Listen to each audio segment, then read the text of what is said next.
तो प्रहलाद के चरित्र से हमने सुना कि प्रहलाद जैसा विश्वास हो तो भगवान आते हैं।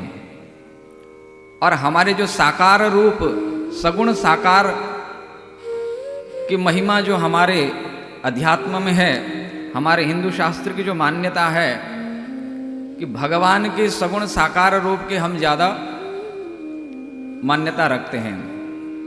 ऐसा कोई भी व्यक्ति नहीं होगा जो सगुण साकार को नहीं मानता होगा, क्योंकि जिसे आप निर्गुण कहते हैं उस निर्गुण की भी जब कल्पना होती है, निराकार की भी जब कल्पना होती है, तो वहाँ भी परोक्ष रूप से इस सगुण साकार का चिंतन अवश्य व्यक्त होता है। इसलिए भगवान ने गीता में 12वें अध्याय के 15वें श्लोक में वहाँ कहा कि जब अर्जुन ने पूछा कि प्रभु आपका कौन से रूप का ध्यान हम करें कि जिससे सुगमता से हम आपको प्राप्त कर सकें, आपका वह कौन सा स्वरूप है कि जिसको हम जैसे साधारण जीव सुगमता से प्राप्त कर सकते हैं, हमारा मन लग जाए। अव्यक्ता ही गतिर्दुःखम देहवद्भिर्वाप्यते। भगवान ने अर्जुन को वहां कहा कि देखो सगुण और निर्गुण, साकार और निराकार दोनों ही पक्ष मेरे हैं। तुम कोई रूप को नहीं जानते हो, किसी गुण को नहीं जानते हो, तुम निर्गुण निराकार का चिंतन करते हो तो भी मुझे ही भजते हो, सगुण साकार का चिंतन करते हो तो भी मुझे ही भजते हो। तो क्लेशोधिकतरस्तेषाम अव्यक्ता सक्तचेतसाम अव्यक्ता ही गतिर्दुःखम देहवद्भिर्वाप्यते। बोले फिर भी इन दोनों साधन में सगुण साकार पक्ष में श्रेष्ठ समझता हूँ, क्योंकि निर्गुण निराकार में मन को लगाने के लिए इंद्रियों का निग्रह अत्यंत आवश्यक है, जो कि इस संसार में व्यक्ति सब कुछ कर सकता है पर इंद्रियों का निग्रह नहीं कर सकता। जैसे ही तुम ध्यान लगाने बैठोगे तुम्हारी प्रत्येक इंद्रियां ये ही संस्पर्शजा भोगा दुख योनय एवते, जो संस्पर्शजन्य जो सुख तुम्हें आभास होते हैं उनके पीछे पीछे तुम्हारी इंद्रियां दौड़ चली जाती हैं। अच्छा एक बात बताइए, जब आप ध्यान लगाते हो तो मन में क्या देखते हो, आपके दिमाग में क्या चलता है? जब आप घर में बैठ के मंदिर में बैठ के ध्यान लगाते हो ऐसे करके माला लेके, तो क्या सच में भगवान आते हैं? क्या सच में आपके हृदय में या आपके जहाँ भी आप चिंतन करते हो, जैसा समझते हो, वहाँ क्या आपको भगवान का स्वरूप दिखाई देता है? क्या भगवान के अतिरिक्त ऐसा कभी हुआ कि भगवान के अतिरिक्त कुछ नहीं दिखाई दिया? सच्ची सच्ची बताइए, जब आप ध्यान लगाने बैठते हो। नहीं बैठता है, वो नहीं टिकता है, क्योंकि जितना आप आंख खोल के बाहर देखते हो आंख बंद करने पर उससे ज़्यादा भीतर दिखता है। अभी तक जो देखा ही नहीं था, अच्छा आंख बंद करते ही आप अमेरिका, ऑस्ट्रेलिया, लंदन, कनाडा, कहाँ कहाँ, और जो संबंधी सगे संबंधी कितनी दिनों से याद नहीं आए थे, आंख बंद करते ही याद आ गए। अच्छा और समय याद नहीं आएंगे? और समय आप वैसे ही बैठे रहो आंख बंद करके, कुछ याद नहीं आएगा। अब जैसे आपने संकल्प किया कि अब भजन करना है, बस अब ध्यान लगाना है, अब माला जाप करना है, तो जितनी देर जितने मन के होंगे आपके माला के, उतने ही देश आप घूम आते हैं, कहाँ कहाँ चले जाते हैं। क्लेशोधिकतरस्तेषाम अव्यक्ता आसक्त चेतसाम। हमारे इंद्रिय हमारे वश में नहीं है, हम इंद्रियों के गुलाम हो गए हैं, हम अपने मन के गुलाम हैं, हम अपने बुद्धि के गुलाम हैं। हमारी जो पंचेंद्रिय, दसेंद्रिय हैं, ज्ञानेंद्रिय, कर्मेंद्रिय, इनके गुलाम हैं। ये हमारे हाथ में नहीं है, हम इनके हाथ में हो गए हैं। या शरीर हमारा नौकर होना चाहिए, लेकिन हम शरीर के नौकर बन गए हैं। हमने अपने अस्तित्व को जैसे कि बेच दिया है, हमने गुलाम बना दिया अपने इंद्रियों का। तो भगवान कृष्ण कहते हैं कि क्लेशोधिकतरः, बहुत कठिन है। आंख मूंद करके निर्गुण निराकार का चिंतन करना बहुत कठिन है। इसलिए भगवान ने कहा कि सगुण साकार का ध्यान करो। क्यों? क्योंकि तुम्हारे इंद्रियों को विषय भोगों को भोगने का अभ्यास है। हमारी प्रत्येक इंद्रियों को विषय भोगों को भोगने का अभ्यास है। जैसे नेत्रों को अभ्यास है कि कुछ दिखाई दे, कमरे में बैठे रहें, कितनी देर बैठ सकते हैं? कुछ नहीं होगा तो टीवी चला लोगे कि भाई बहुत देर हो गई कुछ देखा नहीं। आंखों को अभ्यास है कुछ दिखाई दे। अब तक किसी की आवाज़ सुनाई नहीं दे रही, बाहर से कोई आया नहीं, क्या बात है? कानों को अभ्यास है कुछ सुनाई दे, जिह्वा को अभ्यास है भाई कुछ मीठा मीठा मिल जाए, कुछ कड़वा मिल जाए, कुछ तीता मिल जाए, कोई खट्टा मिल जाए, चटपटा मिल जाए, कोई पीने को मिल जाए। त्वचा को अभ्यास है कि भाई कोई बगल में बैठे हम उसका स्पर्श करें। ये इंद्रियों को अभ्यास हो चुका है कि भाई इनको समय समय पे चाहिए सुख। तो बोले कि इन इंद्रियों को जो विषय जन्य पदार्थों का अभ्यास बन चुका है, ये विषयों का अभ्यास में रमे हुए इंद्रियों को निर्गुण निराकार का चिंतन, अव्यक्त का चिंतन बहुत कठिन है। बोले कि जो अभ्यास इनको मिला हुआ है वही अभ्यास दे दो। आंखों को अभ्यास है देखने का, आंखें चाहती है सुंदर सुंदर वस्तु का दर्शन हो, तो इन आंखों को सुंदर वस्तु का दर्शन दो। किसका? बोले श्याम सुंदर का। अर्जुन ने कृष्ण से पूछा था कि चंचलम ही मनः कृष्ण प्रमाथि बलवत दृढ़म। भगवान मेरा मन बहुत चंचल है, मन नहीं लगता, क्या करूं? भजन में मन किसी का लगता नहीं है। सब कुछ कर सकते हैं हम, सभी कार्यों में मन लगता है, केवल भजन में मन नहीं लगता। क्यों? क्योंकि इस मन को अब का नहीं, न जाने कितने जन्मों का अभ्यास है।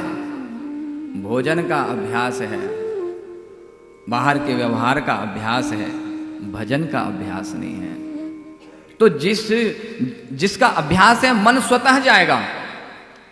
जिसमें हमारा अभ्यास बना हुआ है मन स्वतः चला जाएगा। आप कहो कि नहीं जाना तो भी मन चला जाएगा, क्योंकि वहां अभ्यास बना हुआ है। और जहां अभ्यास नहीं बना है तो वहां अभ्यास बनाना पड़ेगा। इसीलिए भगवान को कहना पड़ा अभ्यासेन तो कौन्तेय वैराग्येण च गृह्यते। अभ्यास करो। जब अभ्यास करोगे तो जो बाहरी पदार्थ हैं वहां से तुमको वैराग्य का भाव जगेगा, भगवान में अभ्यास बने। अब तक अभ्यास बना हुआ है हमारा संसार में, और वैराग्य कहां से? भगवान से। भगवान से हम दूर हैं और संसार के बहुत करीब हैं। और जब अभ्यास अब हम शुरू करेंगे भगवान की ओर, इसलिए जब हमारे यहाँ वैष्णव परंपरा में एक बहुत अच्छा नियम है कि हम शरणागत हो जाते हैं जब गुरु के जाकर के, तो पंच संस्कार युक्त कर देते हैं उसको। माला, तिलक, नाम, यंत्र आदि उसको प्रदान करते हैं। उसके गले में कंठी बांध देते हैं। पशु को खूंटी में बांधना पड़ता है, तब पशु संभलता है। हम भी तो पशु हैं, इसलिए भगवान का एक नाम है पशुपति। क्या नाम है? पशुपति। पशुन पाती थी पशुपति। हम सब पशु हैं, हमारी रक्षा करने वाले भगवान। तो खूंटी में बांधना है ना, खूंटी में कौन बांधेगा? खूंटी में कोई गुरु ही बांधेगा। उसको कंठी बांध देते हैं, उसके बाद उसको मंत्र देते हैं, उसको खुराक देते हैं कि भाई ये खुराक है तेरी। एक नित्य नियम देते हैं, उस नियम में आबद्ध होते हैं तो आगे जाकर के हमको सफलता मिलती है। बोले कि अव्यक्ता ही गतर दुखम देहवत भीरवाप्यते। निर्गुण निराकार पक्ष बहुत ही जटिल है, सगुण साकार पक्ष सरल है। क्यों?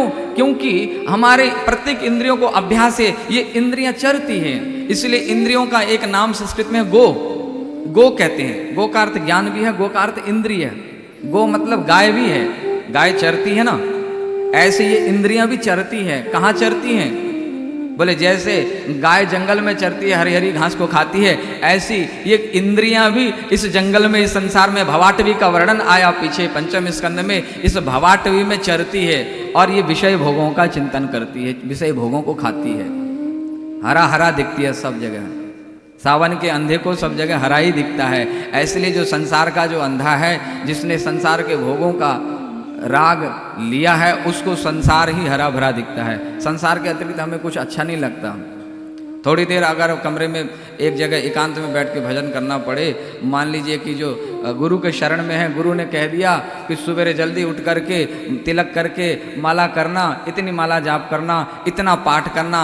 अच्छा 2-4 दिन तो जोश होता है, कर लेते हैं, गुरु ने कहा है, थोड़ा डर भी होता है, कर लेते हैं। उसके बाद में धीरे धीरे अरे छोड़ो यार, क्या करना है, ये तो बाबा जियों का काम है, हमारा काम कहाँ है। तो सगुण साकार पक्ष बड़ा सरल है। क्यों? क्योंकि सगुण साकार पक्ष में गुरु ने कह दिया कि भगवान का दर्शन करने जाया करो, ठाकुर जी का नित्य दर्शन करो। क्यों कहा दर्शन करने के लिए? अरे रोज वही दर्शन, वही एक ही स्वरूप के दर्शन। बोले भाई जैसे रोज तुम उन्हीं लोगों को देखते हो, रोज उसी संसार को देखते हो, फिर भी तुम्हारा मन नहीं भरता है, फिर भी तुम्हें उसी संसार को देखने की चाहत होती है, स्वप्न में भी वही दिखता है, जागृत अवस्था में वही दिखता है। ऐसे ही जब भगवत दर्शन का नियम बना लोगे, नित्य प्रति बिहारी जी के दर्शन करने जाओगे, घर में विराजमान ठाकुर जी से लाड लड़ाओगे, तो एक दिन वही ठाकुर, वही श्याम सुंदर तुम्हारे नेत्रों से अंदर चला जाएगा और तुम्हें फिर ध्यान लगाना नहीं पड़ेगा, फिर अपने आप ध्यान में रहेगा। ध्यान का मतलब क्या है? ध्यान का मतलब है याद। ध्यान का मतलब याद। अभी याद करना पड़ता है, उसे याद करना पड़ता है जो सदैव याद में है और जो सदैव हमें याद करता है, और उसे याद करना नहीं पड़ता जो याद में रहना नहीं है। ध्यान का असल अर्थ यही है कि वो याद में बना रहे, और याद ऐसे आएगी नहीं जब तक किसी को देखोगे नहीं। भाई जब तक किसी को देखा नहीं, जब तक किसी के विषय में सुना नहीं, जब तक किसी के प्रति भावना बनी नहीं, तो याद कैसे आए? तो उसके लिए क्या करें? तो तुलसीदास जी ने कहा, जाने बिनु न होई परतीति, जाने बिनु न होई परतीति, बिनु परतीति होई नहीं प्रीति, बिनु परतीति होई नहीं प्रीति, प्रीति बिना नहीं भगति दृढ़ाई, प्रीति बिना नहीं भक्ति दृढ़ाई। जिमि खगपति जल के चिकनाई, जिमि खगपति जल तो जाने बिनु न होई परतीति। जब तक किसी को जानोगे नहीं तब तक उसमें श्रद्धा बनेगी नहीं, और जब तक श्रद्धा बनेगी नहीं तो प्रेम बनेगा नहीं। इसलिए पहले जानना है। अब जानेंगे कैसे? तो जब सुनेंगे, और सुनना तो सगुण पक्ष में ही होगा, देखना तो सगुण पक्ष में ही होगा। सगुण पक्ष में ही कहा जाएगा कि भगवान के ऐसे सुंदर सुंदर नेत्र हैं। निर्गुण पक्ष में अब किसका वर्णन करें?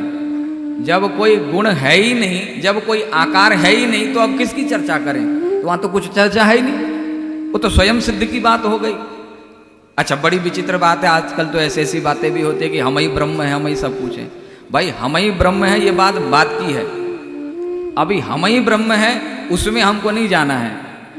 ब्रह्म अलग है, जीव अलग है, अभी इस बात पर हमको जाना है। क्योंकि जीव के स्वरूप को ही अभी हमने नहीं जाना, तो अपने ऊपर ब्रह्म का स्वरूप हम कैसे घटा सकते हैं? पहले जीव और ईश्वर, ये जो दो तत्व हैं, इन दो तत्वों को जानना है। मैं जीव हूं, भगवान का अंश हूं, ईश्वर अंश, जीव अविनाशी, और वह परब्रह्म कैसा है? अरे परब्रह्म कुछ, उसका कुछ स्वरूप तो होगा, कुछ आकार तो होगा। इसीलिए भागवत धर्म ने साकार पक्ष को लिया है, साकार पक्ष को महत्व दिया है। वह ब्रह्म कैसा है? देखो, प्रहलाद ने विश्वास किया तो वही निर्गुण निराकार ब्रह्म सत्यम विधातुम निज भृत्य भाषितम, भक्त के वचन को सिद्ध करने के लिए, उसकी कामना को पूर्ण करने के लिए भगवान उस स्वरूप में, वहां उस खम्भ से, उस जड़ पदार्थ से प्रकट हुए चैतन्य रूप में। ये सारा संसार देखने में जड़ लगता है, लेकिन चेतना है, और उस चेतना को समग्र रूप में, इसीलिए हमारे भागवत में द्वितीय स्कंद में आया है कि ये पूरा ब्रह्मांड भगवान का स्वरूप है। कैसा? बोले पाताल में तस्सहि पाद मूलम पठंती पार्षणिक प्रपदे रसातलम। कटी प्रदेश से नीचे के जो भाग है, कमर से नीचे का भाग और कमर से ऊपर का भाग, बोले कि नीचे पृथ्वी से लेकर के नीचे के जो 7 लोक हैं, अतल वितल सुतल तलातल रसातल पाताल आदि, ये भगवान के कटी प्रदेश से नीचे के भाग हैं। और कटी प्रदेश से ऊपर के भाग बोले भूर्भुव स्व मह जन तप सत्य लोक, इसीलिए बोलते ना 14 भुवन, 3 लोक 14 भुवन। 14 भुवन का मतलब यही है। अब इस समस्त ब्रह्मांड को, समग्र रूप को क्या कहा? बोले कि भगवान का रूप है। सृष्टि क्या है? भगवान का ही अंग है। इसीलिए कहा सिया राम मैं सब जग जानी, ये साकार पक्ष है। स्थूल रूप से सूक्ष्म रूप में जाना है। अभी स्थूल रूप को तो हमने जाना नहीं, अभी स्थूल रूप में तो हमारी श्रद्धा है ही नहीं, और हम बातें करते हैं सूक्ष्म रूप की, ब्रह्म की बातें करते हैं। ब्रह्म की बात इतनी सस्ती नहीं है। ब्रह्म की बात बाद की बात है। पहले जीव तत्व को हम समझ ले, हम पहले अपने स्वरूप को समझ जाएं। अपने स्वरूप को जब तक हम नहीं समझेंगे, ब्रह्म को क्या समझेंगे। प्रहलाद जीव है और नृसिंह भगवान ईश्वर है। जीव ने भगवान को पाना चाहा, जीव के हृदय में भगवान को पाने की लालसा जगी। जीव ने यत्न किया कि मुझे भगवान को पाना, उनका दर्शन करना है, तो ईश्वर को प्रकट होना पड़ा, उसकी भावना को रखने के लिए साकार रूप में आना पड़ा। तो यहीं से हमारी मूर्ति पूजा प्रारंभ हो गई। हम भगवान को मूर्ति में भाव व्यक्त करते हैं। मूर्ति पूजा इसलिए होती है क्योंकि जिस ईश्वर को हमने अभी देखा नहीं है, एक मूर्ति में भाव करके प्राण प्रतिष्ठा करते हैं ना, वहाँ भगवान का आह्वान करते हैं कि यहाँ भगवान विराजमान है। एक जगह भगवान तो सर्वत्र हैं, सर्वत्र होते हुए भी एक निश्चित स्थान में हमने आधार मान करके और वहीं पर भगवान के स्वरूप को हमने माना कि भगवान इस स्वरूप में यहाँ विराजमान है। अब जब हम नेत्रों से देखेंगे भगवान को तो आंखों में भगवान बसेंगे, और कानों से जब भगवान की कथा सुनेंगे तो कानों से दिल में जाके बसेंगे। और जब भगवान को अर्पित भोग राग नैवेद्य जब हम वो प्रसाद करके जब खाएंगे, अब तक जब हम खाते हैं तो खाना खाते हैं, क्या खाते हैं, खाना भोजन। हम बोलते हैं हम खाना खा रहे हैं, अरे खाना तो खाना बदोशी खाते हैं, खाना तो खाना बदोशी खाते हैं, और भोजन भोगी खाते हैं। और जो भगवान के भक्त हैं वो भगवान के भक्त प्रसाद पाते हैं। तो वही भोजन जब आप ठाकुर के सामने रखते हैं कि प्रभु त्वदीयम वस्तु गोविंद, तो वही प्रसाद बन गया। अब वो जब प्रसाद लेंगे तो क्या होगा, प्रसादे सर्व दुखानाम हानिरस्योपजायते। वो प्रसाद पाने पर समस्त दुखों का क्षय हो जाएगा। और एकादश स्कंद में उद्धव जी ने तो कहा प्रभु अब हम माया के ऊपर विजय जरूर पालेंगे। भगवान ने कहा कैसे, बोले प्रभु हम आपका उच्छिष्ट भोजनो दासा, हम आपका जूठन खाते हैं, हम आपका प्रसाद पाते हैं, इसलिए जो भगवान का प्रसाद पाता है वो माया के ऊपर विजय प्राप्त कर लेता है। तो ये साकार पक्ष से जब हम जाएंगे, प्रत्येक क्रिया साकार पक्ष से जब उस रूप से हम जाएंगे तो हमारा जीवन, हम जहां बैठे हैं वहीं पर हमारा जीवन उज्जवल हो जाएगा। अपने जीवन को उत्कृष्ट बनाना है, श्रेष्ठ बनाना है, तो इस प्रक्रिया को यहाँ से प्रारंभ किया गया है। प्रहलाद जी के चरित्र को सुना करके ये भाव पुष्ट किया कि श्रद्धा हो, विश्वास हो, तो भगवान साकार रूप में भी उस भक्त के सामने, उस जीव के सामने आते हैं, दर्शन देते हैं।